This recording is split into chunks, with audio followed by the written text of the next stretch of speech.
Muy buenas tardes, queridos alumnos. Buenos días también para los que estén viendo desde día y buenas noches para los que vean todo esto desde noche. Estamos ya en la segunda sesión del curso de conservación preventiva. Y quería comentaros que ha existido una breve variación con respecto a lo que vimos en la clase anterior. Que os comenté que nos veríamos una fecha en concreto, pero al final hemos decidido desde el instituto que es mejor que cuando tengáis alguna duda me la expongáis aquí en el Classroom de forma escrita todos los viernes. Acumulamos así a la semana dudas, preguntas, interés por bibliografía y yo el mismo viernes os contestaré, ¿vale? Como el curso se hará hasta el día 31 de diciembre, pues tenéis hasta el día 31, que no sé qué día, a ver, el 31 es viernes. Bueno, hasta el viernes anterior, para resolver dudas. Esperad, que busco qué fecha es el último viernes. Y así nos curamos en salud. El último viernes sería el 25, Navidad.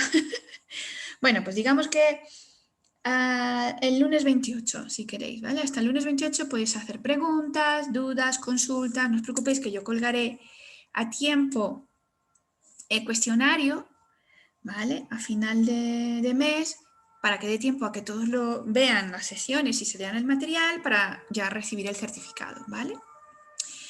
Bueno, aclarado este punto, hoy vamos a hablar de qué hace un conservador, ¿vale?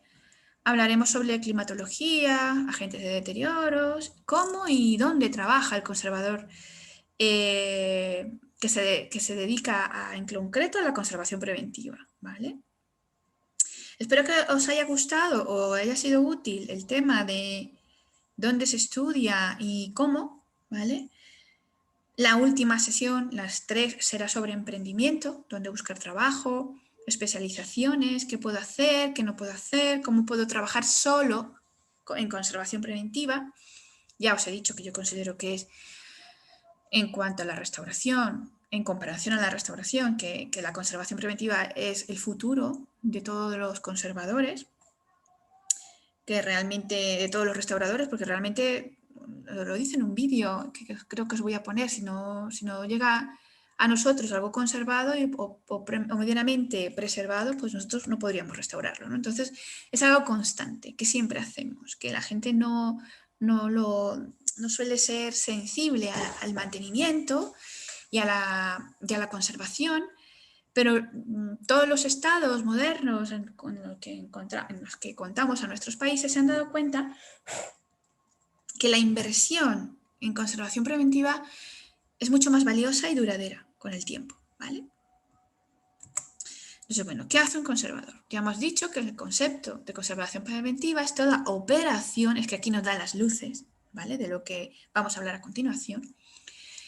Es la operación de la conservación que se ocupa de aplicar todos los medios posibles externos al objeto que garanticen su correcta conservación y mantenimiento. Y esta foto es que me encanta, ¿no? Porque tenemos aquí un montón de cuadros modernos o contemporáneos, no lo sé, dependiendo de la fecha en que se hayan hecho, si el autor esté vivo o no, pues aquí acomodados en un pasillo, ¿no? Tapados con un plástico y poco más. Entonces, ya estos dos links los hemos visto, ¿vale? Uno es de conservación preventiva en el Instituto de Patrimonio Cultural y aquí la diferencia entre conservación preventiva y curativa, para que lo veamos, ¿no? Entonces, ¿de qué vamos a hablar hoy? Pues chicos, hoy vamos a hablar del descubrimiento de los agentes de deterioro como control ambiental. Ya sabéis que hay un curso, es profeso, especializado en esto, en agentes de deterioro, que lo dicta mi compañera Gloria, que podéis hacer, ¿vale? Da igual que este breve, de 3 sesiones. Este tema se desarrolla con amplitud en el módulo 2 del Diplomado de Conservación Preventiva, ¿vale? Y lo da también mi compañera Gloria. Los otros 3 los dicto yo, pero este 2, el de conservación de fondos tradicionales, pintura, escultura, escultura, y en concreto el trabajo con los agentes de deterioro lo da Gloria, ¿vale? Lo que habéis hecho reintegración cromática ya la conocéis. Bueno, digamos que este eureka, ¿vale? De la conservación y de la restauración, este descubrimiento, este hallazgo, esta forma de trabajar tan concreta y a la vez eficiente, ¿no? De conocer lo que nos aqueja y tratar de solucionar, darle solución a las causas que nos hacen daño. Es un poco como el tratado que decíamos en metodología de la restauración cuando Cesare Brandi define a la restauración como el tratado a un enfermo, ¿no?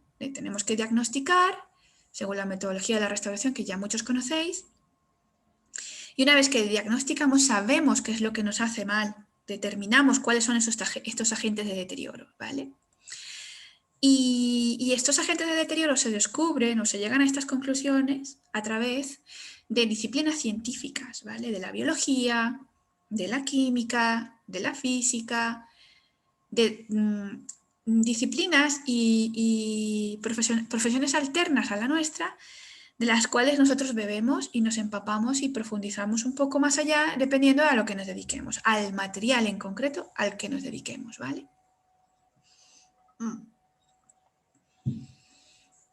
Por lo tanto, un estudio diseminado de los agentes de deterioro será fundamental, vital, ¿vale? Y en metodología de la restauración siempre os insisto en no solo hacer tomada de muestras y análisis, sino también trabajar con los 5 sentidos del restaurador, ¿no? El análisis organoléptico que se llama, ¿vale? Y a la vez hacer un análisis gráfico, un levantamiento de deterioro con todas las de la ley, con información fotográfica, dibujando, es fundamental para que ese análisis sea realmente conciso, preciso y profundo, ¿vale? Para que el restaurador se entere qué es lo que le sucede a la pieza por cada una de sus zonas o centímetros o metros cúbicos o metros cuadrados que tengamos, ya sea un bien inmueble o un bien mueble. Y este estudio diseminado, este análisis, nos permitirá saber a ciencia cierta qué o cómo debemos solucionar, ¿vale? Lo que nos acongoja, lo que nos aqueja.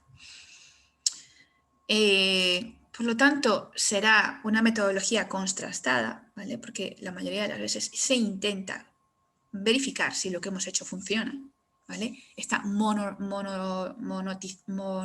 monitoreada, perdona que no me sale la palabra, ¿vale? Con nuevos medios de actuación, con tecnología, con tecnología implementada en aparatos, en herramientas, ¿vale? Que nos hacen la vida más fácil a los conservadores.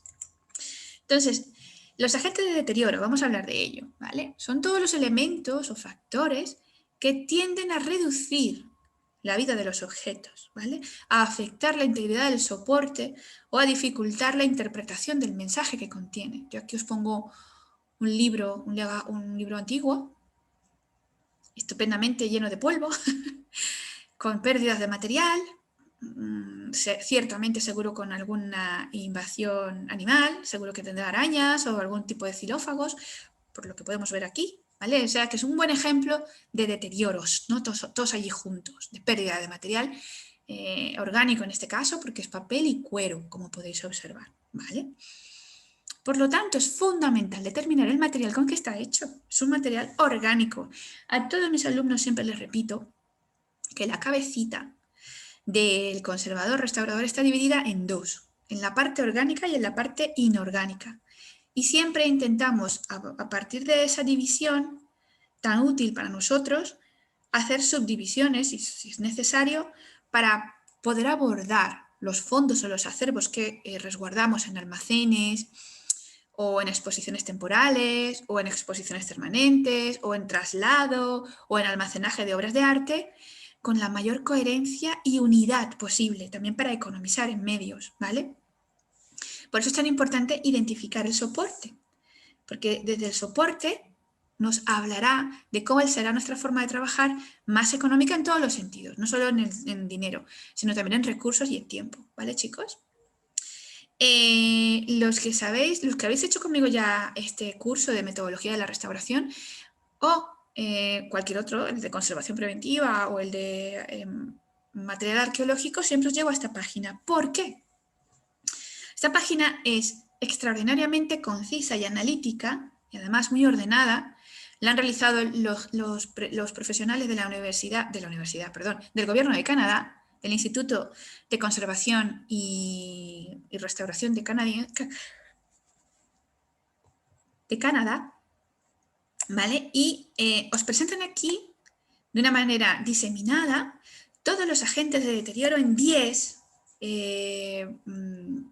por decirlo de alguna forma, apartados, ¿vale? Intentando además demostrar los daños causados. Entonces, vamos a visitar algunos de ellos. Nunca lo hago en el curso, porque además se los doy en español, se los doy desde el diván, que creo que ya lo he enseñado en la anterior clase. Y si no, pues bueno, lo veis aquí conmigo en inglés, no pasa nada. Porque el diván de Chile se ha dado la tarea en traducirlos, ¿vale? Entonces, por ejemplo, aquí tenemos los agentes de deterioro en concreto las fuerzas físicas, ¿vale? Y empezamos con la definición y los efectos mecánicos que pueden tener, ¿no? Lo mejor de esto es el análisis y el tema fotográfico, que explican perfectamente cómo se puede evitar vibraciones en el traslado de las obras de arte, con un buen embalaje, ¿vale? Habla sobre la fatiga, ¿vale? Es bastante específico. Vamos a hablar otro que tenga que ver a lo mejor por el fuego, ¿vale?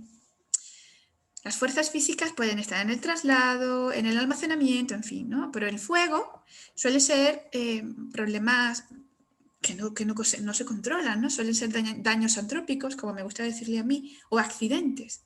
Entonces tenemos que tener un plan de acción ante este tipo de eventos.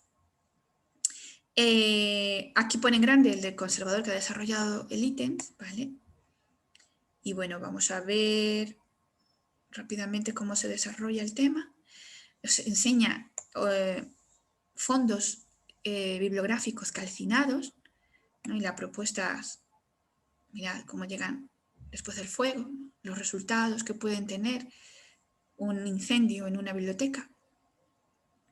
Y además os dice cómo proteger, ¿vale? Los sistemas de protección, los sistemas de detección, porque una vez que se desarrolla el fuego, quizá lo más importante, por supuesto, es extinguirlo, pero lo más importante es lograr que no se propague, ¿vale? Y eso también lo habla que se me ha ido, perdón. Eso también lo explica la página. Vamos a ver uno más. A ver, por ejemplo, las humedades, que me encantan. Ya sabéis, yo siempre digo que yo vivo de las humedades. Vamos a ver el control, la forma de control básico que podemos tener con las humedades, ¿vale? Y quiero enseñaros las fotos que presentan ellos para que veáis cuáles son los efectos de que exista humedad ascendente o humedad descendente en paredes y en objetos, ¿vale? A ver, vamos más arriba. ¿Vale? Las ascendentes, obviamente, son las que generalmente, si estamos en un contenedor, provienen de la cubierta hacia abajo. Las descendentes, perdón, generalmente tienen un problema o está radicado el problema en que la cubierta o los forjados no están funcionando bien, bien sea porque les falte material, teja o porque las canalizaciones de las aguas no funcionen. Y la ascendente es todo lo contrario, generalmente tiene que ver con el nivel freático y con la absorción de ese nivel freático en las paredes de forma que vaya hacia arriba, ¿vale? Y estas se suelen controlar pues con también canalizaciones a través de fosas alrededor del edificio o implementación de micropilotos, de un micropilotaje para eliminar, ¿vale? O poner el edificio con una capa intermedia entre el nivel freático y la materialidad del propio edificio. Esto sí es un edificio, ¿vale? Estamos viendo un edificio.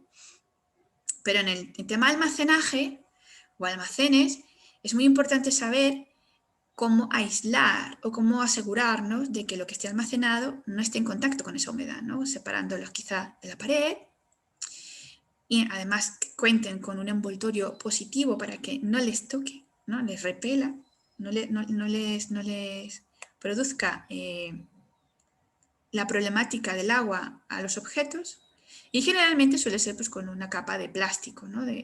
Si se permite, si es plausible, ¿no? En el tema, por ejemplo, del material inorgánico, es plausible, ¿no? Si es metal, es perfectamente prudente envolverlo en plástico para que el agua no tenga que ver con él, ¿no? Pero bueno, ahí os invito a que visitéis la página con todo el cuidado del mundo porque es útil, os va a servir. Entonces yo, como dije antes, me gusta dividirlo en 3 grandes campos, en 3 grandes grupos. Los factores abióticos, así se los enseño siempre a todos mis alumnos porque me gusta que además los dividan en estos 3 para que sepan a conciencia de qué estáis hablando y internalicéis de manera lo más coherente posible cada uno de estos factores y que observéis qué es lo que producen en vuestros bienes culturales, ¿vale? Entonces, por un lado están los abióticos, que son aquellas causas de alteración de origen no vivo, que comprenden los agentes atmosféricos, ¿vale? La radiación solar, la humedad atmosférica, la acción corrosiva de la lluvia y del viento, los cambios de temperatura, etc. O de mecánicos, químicos y el fuego. El tema de la radiación solar es compleja porque todo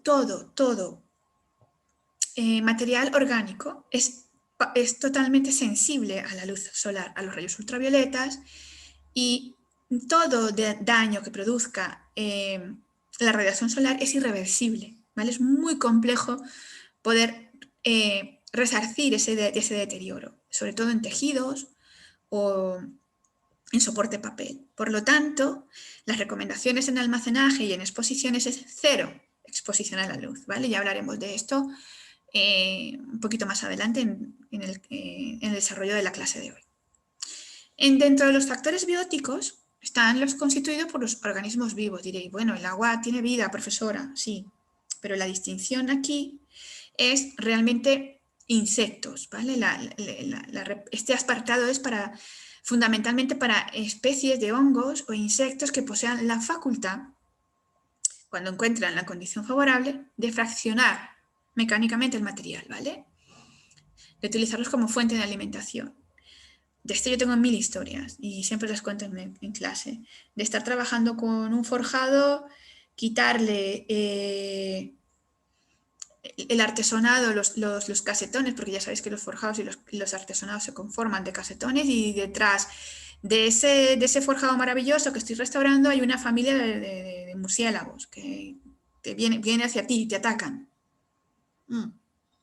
Te toca salir corriendo. Y esa es una de los ejemplos guays que tengo así anecdóticos, pero tengo otros terribles, donde te quedas con un coro, con una sillería de coro en la mano, pensando que tienes que restaurarla y moverla al almacén, y cuando la vas a coger, resulta que está toda llena de carcoma y que se han merendado todo el interior de la madera y solo te queda la parte externa, ¿no? El cascarón. Por lo tanto, pues, a ver cómo intervienes allí, ¿no? Entonces, es fundamental el controlar, el mantener los bichejos a raya. Tengo otra compañera, que no voy a decir de dónde es ni cómo se llama, que una vez me consultó por el tema de las ratas. Y la solución fue, pues, estudiar dónde estaba ubicado el museo. Era un almacén de un museo de fósiles prehistóricos. Todo orgánico, imaginar.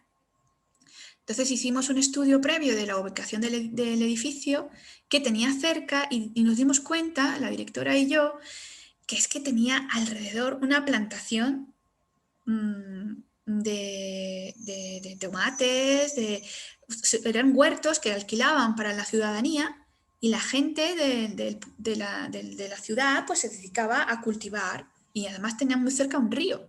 Entonces es totalmente normal que esa plantación de tomates, de calabacines, había de todo allí, ¿no? Eran huertos que se dedicaban o se destinaban precisamente para el uso personal de la familia del lugar.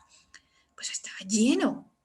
Estaban ahí los ratones campando a sus anchas y se pasaban al museo, claro. Entonces, por un lado había que erradicar ese uso tan cercano a la institución, y luego pues llamar a unos especialistas de exterminio, porque eso es otra cosa que quería hablar con vosotros. Nosotros, como ya os he explicado, somos una disciplina multidisciplinar, interdisciplinar y multidisciplinar. Entonces, pues nosotros no podemos hacerlo todo, los pretendemos a veces, muchas veces, pero no es la intención, ¿no? Y para este tipo de cosas, tanto como para las ratas, como para el murciélago, o para un proyecto que tengo ahora, que lo he contado también, llenito de abejas, una hornacina maravillosa aquí en Alcalá de Henares, que en primavera se llenó de un panal de abejas maravilloso. No se puede eliminar, no se pueden matar las abejas, está sumamente prohibido. Entonces, ¿qué hemos llamado? Pues al horticultor, al apicultor, perdón, para que se las lleve. Y se le pagó un dinero y el hombre implementó, no me contéis cómo lo hizo, pero se las llevó. Lo mismo pasó con los murciélagos, también los trasladaron. Y pues las ratas no están protegidas, por lo tanto llamamos a los exterminios, al equipo de exterminio. Entonces, este tipo de trabajos, a menos de que sean pequeños, no son asumidos por nosotros. Cuando son pequeños, os doy varios tips que funcionan muy bien. Cuando son pequeños cuadros, cuando son pequeños esculturas de madera, lo que hacemos los restauradores, los conservadores preventivos, es introducir ese objeto de fácil manipulación dentro de un plástico, lo sellamos muy bien y reducimos el oxígeno.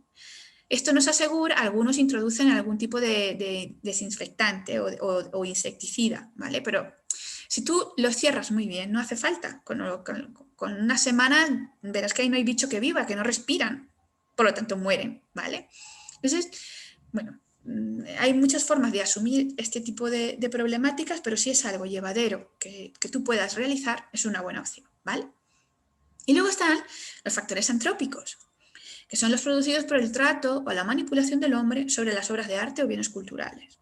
Malas restauraciones, grafitis, malas exposiciones, mal manejo o transporte de cuando se tuvieron que trasladar, también el tema de los accidentes, vandalismo, destrucción, ¿no?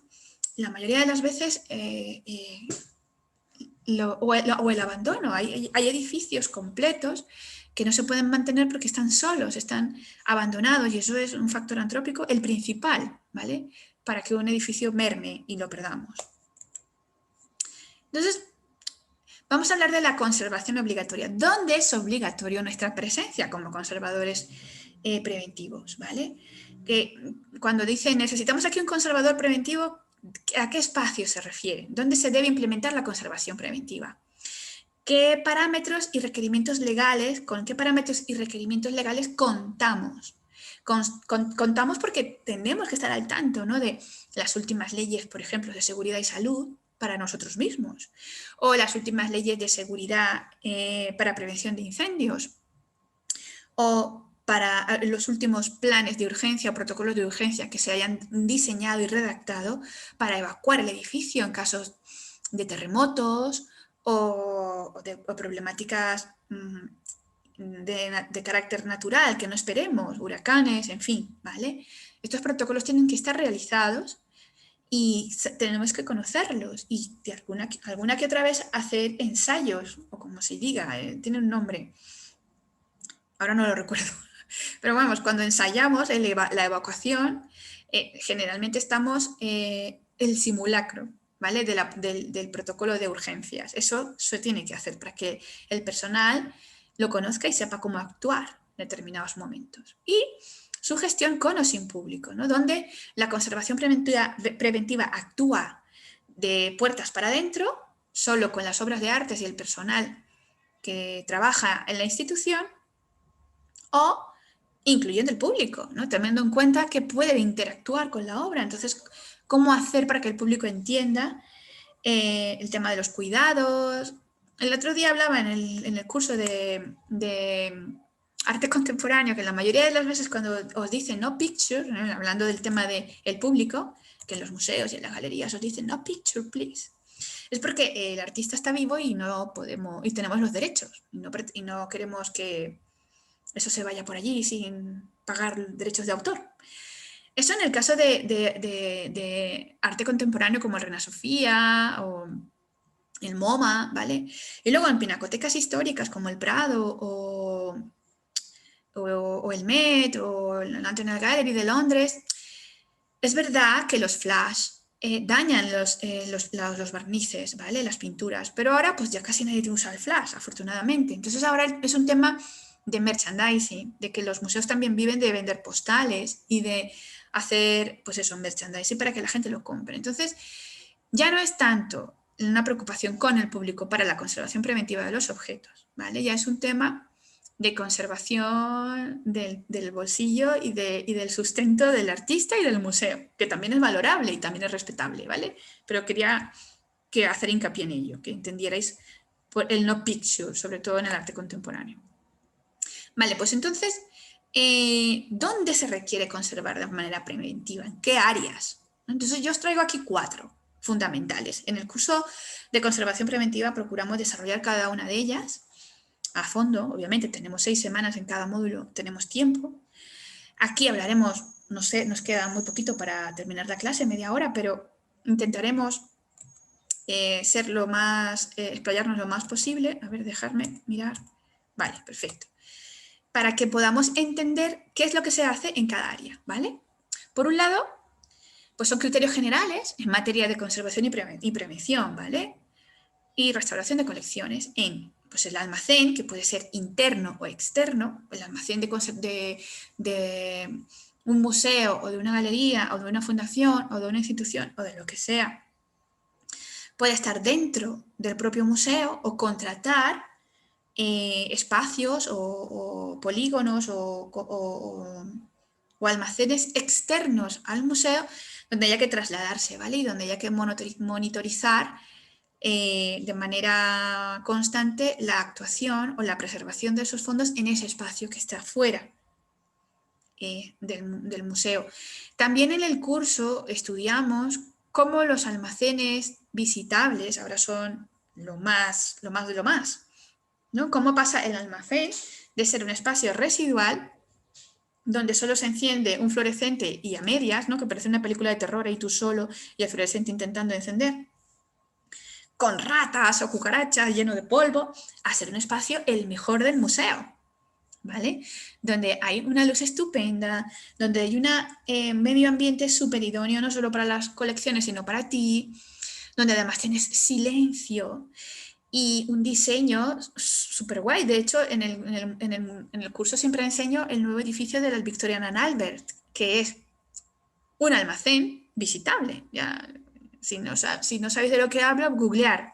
Almacén externo Victorian and Albert, en Londres. Es maravilloso. Yo todavía no lo he visitado, porque en teoría se iba a terminar de concluir este año de la pandemia, pero vamos, con todo lo que ha pasado, no sé yo si lo han logrado inaugurar, pero vamos, apenas ahora yo voy a ir de cabeza, porque es que es extraordinario. Eso es un buen ejemplo de la recuperación de un espacio perdido, ¿no? Para el museo, de el ganar espacio, ¿no?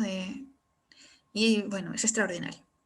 Luego está pues la exposición, que tiene que ser o puede ser permanente o temporal.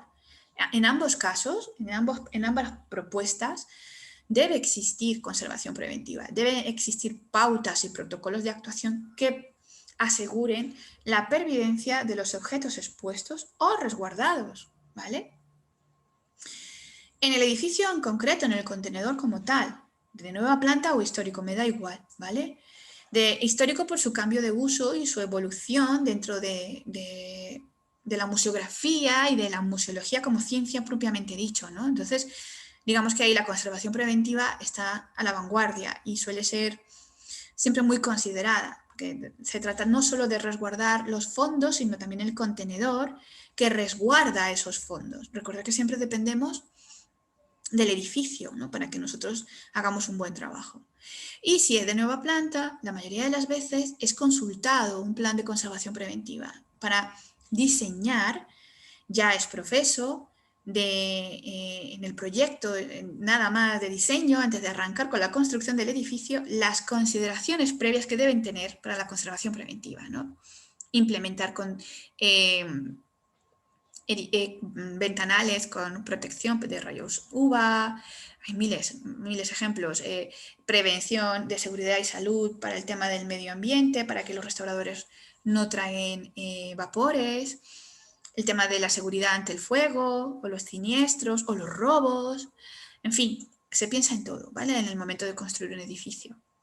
Y por supuesto en la seguridad, tanto de la obra como del público, porque aquí estamos hablando de conservación preventiva, pero también tenemos que conservar el público que nos viene a ver, que nos viene a visitar, que es oro puro, que ya siempre os cuento también en esta clase bueno, procuro decirla en todas, tanto en conservación preventiva como en restauración, procuro deciros siempre que esto de que la gente se agobie de ir a un museo pasa en 4 museos en el mundo. Es que me sobran dedos de esta mano, ¿vale? En el Louvre, que sí que es verdad que es exagerado, todos van a ver a la Mona Lisa además, y te canalizan el paso. En la Capilla Sistina, que todo el mundo quiere ver el trabajo de Miguel Ángel, y poco más. Esa masificación de 10 millones de personas al año, que ya es muy difícil que se haga con la pandemia, el tema del COVID, pues solo pasa en el Louvre. Ese número siempre lo cuento. Es el total de los visitantes en España, en todos los museos nacionales, que son 16. Ya quisiéramos nosotros tener 10 millones solo en un museo. El número más alto que ha alcanzado el Museo del Prado ha sido casi 4 millones, 3 millones y algo de visitantes al año, ¿vale? Y bajando, ¿no? Porque con el tema del COVID las cosas se complican un poco más. Y pues venga, vamos a hablar ahora en concreto del almacén, vamos a desarrollar un poquito el almacén. Las condiciones de conservación específicas existentes serán según sus colecciones. ¿Qué quiere decir esto? Pues según el tipo de almacén que tengas. Si tienes un almacén que solo resguarda textiles, pues toda tu propuesta ambiental será en base a colecciones inorgánicas, en concreto a textil, ¿vale? Orgánica. En concreto el textil. O sea que esas condiciones serán pues lo que tú tengas entre manos, ¿vale? Por lo tanto, el estado de conservación de las colecciones del museo será fundamental. Y la mayoría de ellas se hará en porcentajes, ¿vale? El 80% bien, el 50% mal, ¿vale? Porque son estadísticas que se utilizan y que son muy útiles. La mayoría de las veces los conservadores preventivos trabajamos con estadísticas y con registros, ¿vale? Somos muy concretos. Ya os he dicho que la parte más concreta del arte precisamente es esta, ¿vale? Por lo tanto, conocer las condiciones ambientales, las máximas, las mínimas y medias estacionales de humedad relativa y temperatura es fundamental, porque tienen que mantenerse constantes de día y de noche, los 365 días del año, las 24 horas del día, tienen que ser las mismas, para que de esta forma nos aseguremos de que se mantenga, ¿vale? El fondo o el acervo en condiciones óptimas. El problema surge cuando empiezan las variantes, cuando no es constante y cuando observamos que por la noche fluctúan y por el día vuelven a fluctuar, y por lo tanto tenemos una descompensación de humedad y temperatura, y eso es lo peor que le puede ocurrir, sobre todo a una colección orgánica, a una colección basada en soportes papel, textil, pluma, hueso, orgánica, ¿vale? La iluminación, pues los fuentes y mediciones de luminosidad en áreas públicas e internas como bienes culturales muebles. Tiene que haber una diferenciación, pero obviamente tiene que mantenerse, ¿vale? De manera idónea los parámetros que tienen en el almacén, tanto cuando se salen a exponerse como cuando vuelven a resguardarse o cuando las prestamos. Me da igual, son condiciones que deben mantenerse. El tema de la iluminación, por ejemplo, siempre cuento el tema del Museo del Traje. El Museo del Traje mantiene su colección a oscuras y solo se enciende con sensores cuando sabe que ya viene gente. Cuando el sensor observa o presiente que hay gente, pues se enciende la luz de las salas de exposiciones. Mientras tanto, siempre están oscuras y ese encendido tampoco es constante, va fluctuando y es por un tiempo, además con un lux controlado, ¿vale? a lo que pueda resistir el textil, porque es que si no, pues lo estamos machacando, lo estamos perdiendo, ¿vale? Y en el almacén igual. En el almacén, cuando tengamos que trabajar con él, lo mismo, ¿vale? En el almacén generalmente están resguardados en planeras y en gavetas, perdón, de modo horizontal y no expuestos a la luz, de ninguna forma, ¿vale? Y la contaminación en almacén, pues es lo más complejo que hay, ¿vale? Porque las plagas es constante. La parte biológica, los síntomas de las plagas observados, la instalación de trampas, dependiendo de su tipología y la localización donde lo hemos visto, ¿vale? Eso resulta ser siempre muy útil. En el campo de la exposición, cuando estamos en la exhibición, sea permanente o temporal, tenemos que siempre estar presentes o prevenidos acerca del estado físico de la obra, ¿vale? Las condiciones medioambientales que deben ser las mismas que han tenido en el almacén y, por supuesto, un sistema de embalaje para transporte, perdona que me comí una L, o almacenamiento propicios para ello, ¿vale? Vamos a abrir aquí un catálogo bibliográfico sobre la conservación en exposiciones en museos, ¿no? En concreto en embalaje y transportes de obras de arte. Aquí tenéis toda la bibliografía necesaria para ser expertos en el área, ¿vale? Este libro está genial, os lo colgaré en la siguiente sesión para que lo tengáis, porque lo podéis obtener en PDF, ¿vale? Pero vamos, me parece que esta bibliografía es bastante amplia, que podéis haceros con libros también, si os interesa el tema. No suelen ser muy caros, algunos tienen links, traen el link para que os los bajéis, porque también están en digital y gratuitos, porque son producidos por el ICROM o por el ICOM, ¿vale? O por el Instituto de Patrimonio Cultural Español, como el que os he enseñado antes, y gratuito también, ¿vale? Entonces, bueno, aquí tenéis una bibliografía amplia sobre este tema en concreto. A ver, aquí. El tema de la manipulación de las obras de arte, hay un curso solo para eso, es muy complicado y complejo. La mayoría se debe hacer necesariamente con profesionales, pero sí quiero deciros que dentro del mundo laboral, que ya hablaremos en la segunda sesión, en la última sesión, pues existe la creencia de que se puede estudiar solo en el handle art, ¿no? Pero esto es un tema anglosajón, ya hablaremos de esto en la siguiente clase. Lo que sí puedo decir es que la manipulación de una obra de arte para su embalaje, transporte o montaje es el más peligroso de las manipulaciones que puede haber, ¿vale?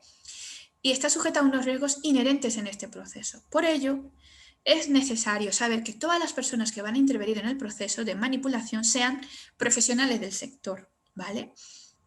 Por lo tanto, cuando tengáis que licitar o tengáis que prever traslados de gran alcance, por favor, siempre hacerlo con profesionales, ¿vale? Yo sé que en Latinoamérica los hay y, por supuesto, en España también.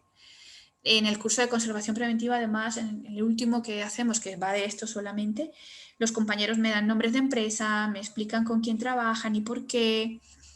En algunos sitios hay monopolios, es un nicho, ya hablaremos de los nichos en la siguiente clase, de propuestas, ¿no? Para buscarnos la vida como conservadores preventivos.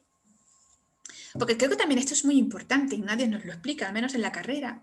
Así como a nadie le explica a un artista cómo vender su obra o cómo tratar con galerías, tampoco a los restauradores o conservadores nos dicen cuál es la forma o la mejor manera de trabajar freelance o de manera autónoma, como le decimos aquí, ¿vale? Entonces, por eso este curso intenta también trabajar con este aspecto para espabilarnos un poco desde un punto de vista de buscarnos las lentejas, como decimos aquí, ¿no? De buscarnos las castañas, de saber cómo poder fluctuar dentro del mundo profesional. Bueno, el punto 3 es el edificio y como os comenté, pues da igual que sea de nueva planta o histórico, ¿no? Dependiendo de lo que tengamos. Aquí el tema es complicado porque hay una relación de espacios y usos, ¿vale? Funciones y cualidades que tenemos que tener también presente y, por supuesto, los accesos y la circulación tanto del personal como del público. En la mayoría de las veces estos espacios se dividen en 4, ¿vale? En espacios solo dedicados al personal con obras de arte, con bienes culturales, o el espacio dedicado solo al personal desde un punto de vista técnico, sin bienes culturales. Y al contrario, ¿no? Espacios dedicados a la exposición con presencia de público o espacios donde solo está el público sin presencia de bienes culturales, sino que hay otro tipo de formatos donde el público quizá puede estar más distendido o estar más relajado. O el conservador, estar más distendido y estar más relajado. Vamos a abrir aquí el link del edificio. Lo que os dejo aquí es un PDF sobre las normas de climatización y sistemas de control ambiental en museos, bibliotecas, archivos, monumentos y edificios históricos. Considero que esto es muy importante porque esto os va a valer como piedra angular, como piedra de base, para poder extrapolar a lo que estáis haciendo si ya sois conservadores preventivos, con referencias básicas y bibliografía, ¿vale? Es algo muy conciso, es muy, por decirlo de alguna forma, breve, pero también es muy esquemático, ¿vale? Y que solo va del control de condición ambiental, porque es que eso, la condición ambiental ya es todo un mundo, chicos, o sea, ya solo con eso, y no hablo del registro, ni de la catalogación, ni del estado de conservación, que eso también lo hacemos allí, en el almacén, ¿vale?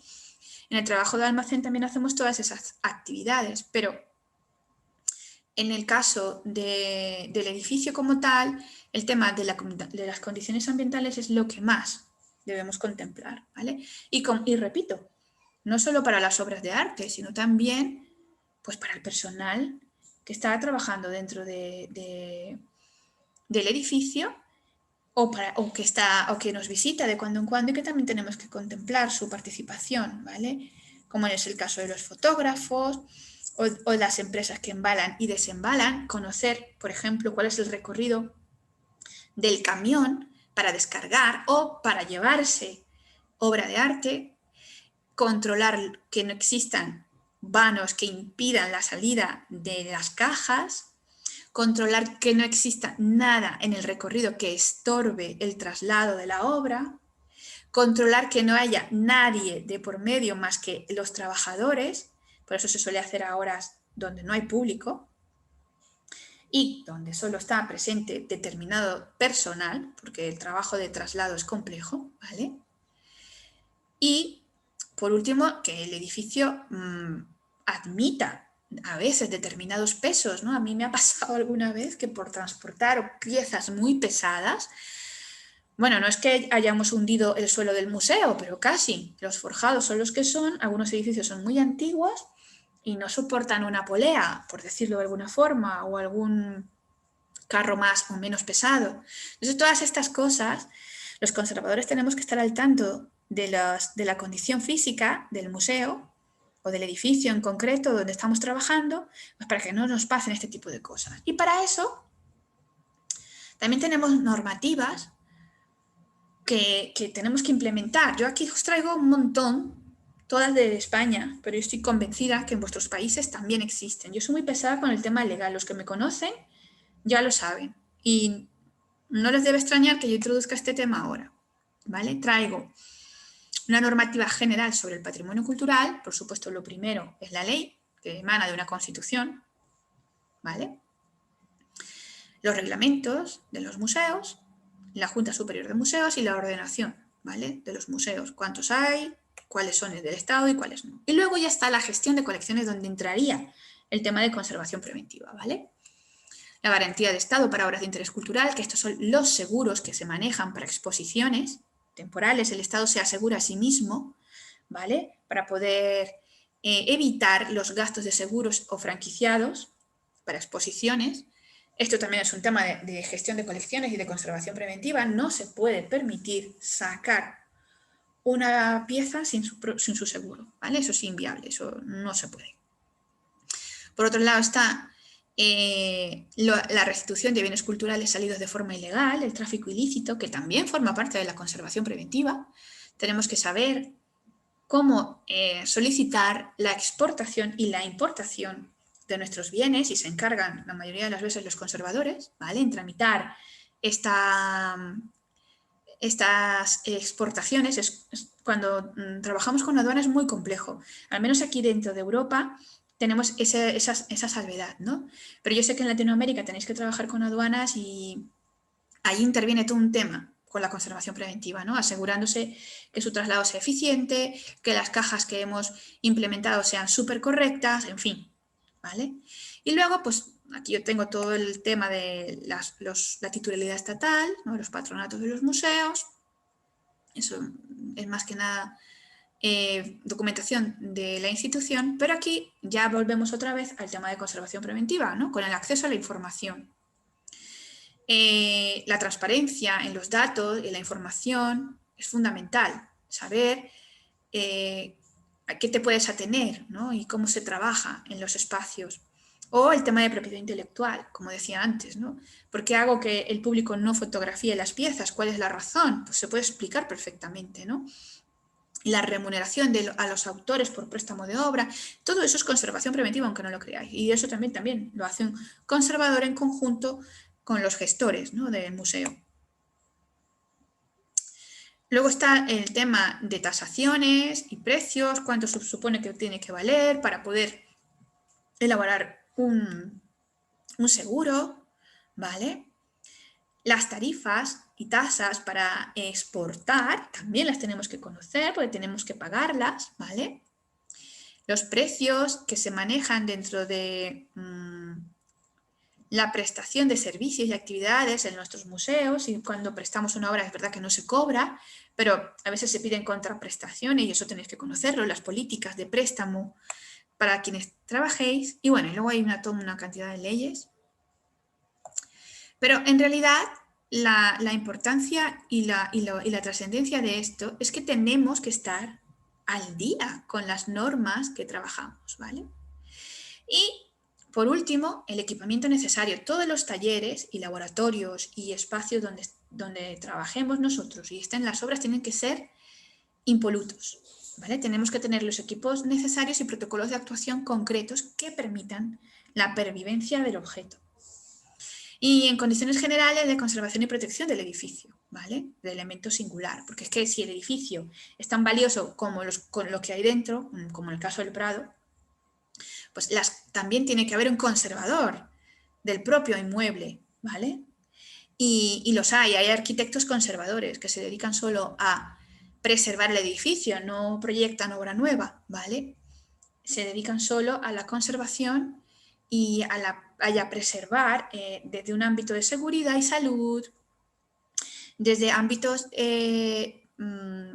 actualizados, por ejemplo, para restitución e instalaciones que tengan que ver con desagües o con canalización de lluvias, ¿vale? También está el tema del fuego, que por supuesto es fundamental para que si existe un imprevisto, pues se pueda controlar, ¿vale? Y una colaboración con bomberos y con policía y con seguridad y estamentos civiles para poder evacuar el edificio. Y eso también lo trabaja el arquitecto. Por otro lado está el tema de la seguridad. El otro día vi un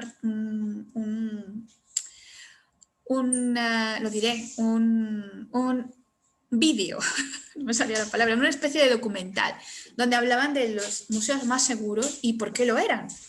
La verdad es que lo principal es tener cámaras acorazadas y un sistema de regeneración de público sumamente controlado y con zonas donde exista un control de salidas y entradas del edificio, ¿vale? Y hablaban que el Museo del Prado era uno de los más seguros, ¿vale? Ante robo. Y eso es lo que vamos a ver ahora en el ámbito de seguridad. Vamos allá. A ver, el ámbito de seguridad. Yo os traigo aquí las medidas de seguridad en museos y establecimientos análogos por la Policía Nacional y la Comisaría General de la Ciudadanía. Convencida estoy que esto también pasa en vuestros países, ¿vale? Que también tenéis esa colaboración, porque es que Esto no es lo de España, esto lo impone el ICROM y lo va desarrollando a medida de que los museos y las instituciones culturales se van modernizando, ¿no? Entonces, en realidad, esto es un informe donde participan con preguntas y respuestas que emite la unidad de carácter de unidad policial, de carácter meramente informativo y orientativo, dicen que nunca vinculante, ¿vale? Para quien los emite o los solicite, ¿vale? Y es una consulta por parte de la Unidad Territorial de la Seguridad Privada relativa a la consideración de museos como establecimientos obligados a disponer de determinadas medidas de seguridad, como lo que he dicho antes, ¿no? Cámaras acorazadas o cajas fuertes en salas de exposiciones, galería de arte, tienda de antigüedades o similares. Realmente, el problema surge cuando existen colecciones que tengan no solo un valor histórico o un valor técnico, sino también un valor económico extraordinario, ¿no? Como por ejemplo en el caso del Museo del Prado, lo voy a poner para que lo veáis, el museo tiene la colección del delfín. Creo que ya lo he hablado en alguna clase. Pero bueno, el tesoro del delfín en el Museo del Prado estaba en un principio dentro de una cámara acorazada. Tú tenías que pasar por ella para poder verla. Esperad, es que aquí solo está el tema del texto. Quiero que veáis imágenes o un vídeo. Vamos a ver un vídeo breve, a ver si existe. Sí. A ver. Vamos a ver un vídeo que tenemos un minutito para que veáis a lo que me refiero.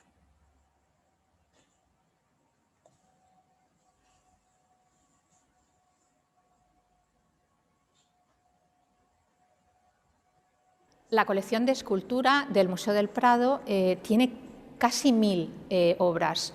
Se podría decir, a grosso modo, que un tercio correspondería a la escultura clásica, otro a la escultura renacentista, barroca y del siglo XVIII, y otro tercio a la decimonónica y de principios del siglo XX. El conjunto inicial, el más importante, procede de la colección real. De él hay, por ejemplo, de las diferentes etapas clásicas, pues el grupo de San Ildefonso, el conjunto de las Musas, que perteneció a Cristina de Suecia y que luego adquirió Felipe V, o el grupo de bustos clásicos que adquirió en Italia José Nicolás de Azara. El Renacimiento está maravillosamente representado por las obras de los Leoni, padre e hijo, que retrataron a Carlos V y a su familia y a Felipe II. Y también está su obra maestra, Carlos V y el Furor, una etapa de la que también hay 2 obras atribuidas al Greco. En la etapa barroca podemos señalar las obras en bronce que trajo Velázquez en su segundo viaje a Italia. Hay un conjunto de pequeños grupos ecuestres de los monarcas españoles de los siglos XVII y XVIII. El arte neoclásico está muy bien representado por la obra de los escultores de cámara de Fernando VII. 1838 es una fecha clave porque se inauguran salas de escultura en el Real Museo de Pinturas y cambia su nombre. La institución pasa a llamarse Real Museo de Pinturas y Escultura. A partir de 1856 se empiezan a adquirir también los premios de las Exposiciones Nacionales de Bellas Artes y obras de colecciones privadas como la del Marqués de Salamanca. A finales de siglo, por problemas de espacio, toda la obra decimonónica se traslada al recién creado Museo de Arte Moderno en unas dependencias de la Biblioteca Nacional en 1896, que luego volverían al Casón del Buen Retiro en 1971 y que ya desde 2009 están incorporadas a la exposición permanente del edificio Villanueva. Por otro lado, el museo tiene una variadísima colección de artes decorativas, casi 3.500 obras. Hay tableros de piedras duras, más de 1.300 medallas, más de 900 de las cuales legó Pablo Bosch en 1915, quien donó también casi 1 millar de monedas, y en 1930 Fernández Durán hizo un legado que incrementó el mobiliario, la cerámica de Talavera, las porcelanas, el cristal de la granja. Hay también una representación de la tapicería flamenca de Pannemáker y un conjunto de casi 200 miniaturas que se adquirieron en su mayoría a los herederos de Arturo Perera en 1980. Y el conjunto más importante de la colección de artes decorativas son 120 piezas de cristal de roca y piedras duras que junto con sus estuches conforman el Tesoro del Delfín, que perteneció al hijo de Luis XIV y que heredó Felipe V. Este pequeño resumen indica que el Museo del Prado, la gran pinacoteca, tiene también una serie de... Esa sala que habéis visto está dentro de una sala que te introduces a ella por una sala acorazada. Eso, porque, como habéis visto, el Tesoro del Delfín solo es oro, piedras preciosas, cristales maravillosos, material que solo por sí mismo vale millones y millones de euros. Por lo tanto, pues la única forma de que esté en el museo es que se encuentre dentro de estas cámaras acorazadas, ¿vale? Que está obligada por ley, como lo veis aquí. Por lo tanto, pues de esta forma, el museo de titularidad privada o estatal, me da igual, considera o establece de manera obligatoria el disponer de unas medidas de seguridad siempre que el valor de las obras expuestas o depositadas, como dice aquí, superen la cuantía de 500.000 euros, ¿vale? Obviamente eso supera con creces esa cuantía. Y con respecto a la exigencia de cámaras acorazadas o cajas fuertes, en base a las consideraciones legales, son medidas que no tienen carácter obligatorio, pero que si sobrepasa esa cantidad, sí lo es. Por lo tanto, pues la policía tiene que estar al control de qué museos tienen estas cámaras acorazadas o cajas fuertes para también, de alguna forma, implementar las medidas de seguridad que requieran, ¿vale? Para que no sean robadas, para que no sean víctimas de ataques y precisamente para controlar que no se pierda ninguna pieza, ¿no? Que cada una de ellas es muy valiosa y nos pertenecen a todos. Pero también quería haceros hincapié en que existen leyes que están constantemente actualizándose de sistemas de prevención de seguridad y salud para la persona que trabaja en el espacio, ¿vale? Para el control de los EPIs, de los... se llaman EPIs porque son equipos de protección individual, ¿vale? Que el restaurador y conservador debe utilizar en el momento de pretender trabajar con polvo, con bichejos, con productos que puedan utilizarse en la limpieza. En la limpieza digo de almacenes, que no tiene nada que ver con la limpieza de obras de arte, porque eso ya sería restaurar, ¿vale? No me refiero a la limpieza de los fondos, me refiero a la limpieza de los espacios, que muchas veces se tiene que hacer también con control de los propios conservadores, ¿vale? Que esto no parece una tontería, pero no lo es.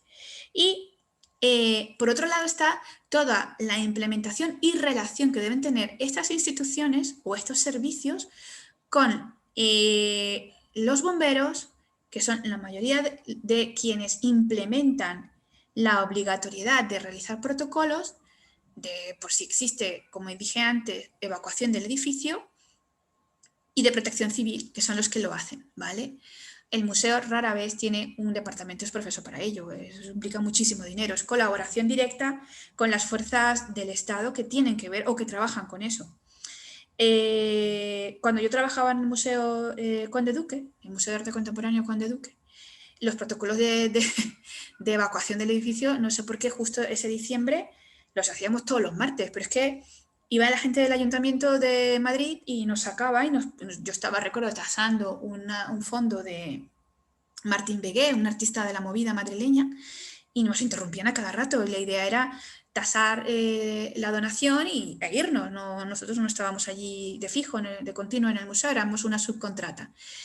Pero los protocolos, estos eran necesarios que los ejecutásemos todos, aunque no trabajásemos dentro del museo, éramos servicio precisamente de conservación y teníamos que cumplir, y trabajábamos en el edificio, y teníamos que cumplir y conocer todas las normas, ¿vale?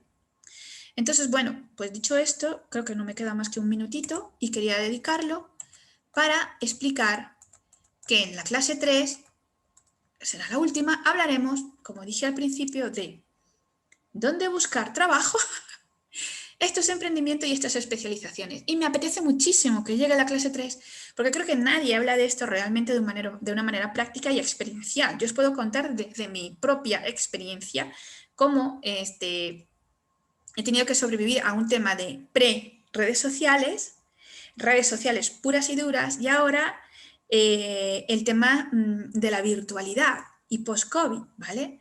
Que implica todo lo anterior, más los contactos, el networking y la presencia virtual y digital, con la debida actualización que debemos tener los profesionales, ¿vale?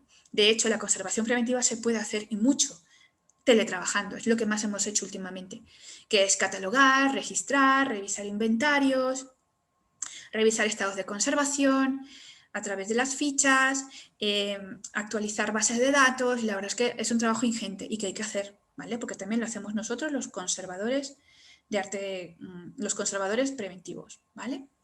Bueno, y nada más, chicos. Dejarlo esto hasta aquí. Espero que la clase haya sido de vuestro interés y nos vemos en la sesión 3. Saludos.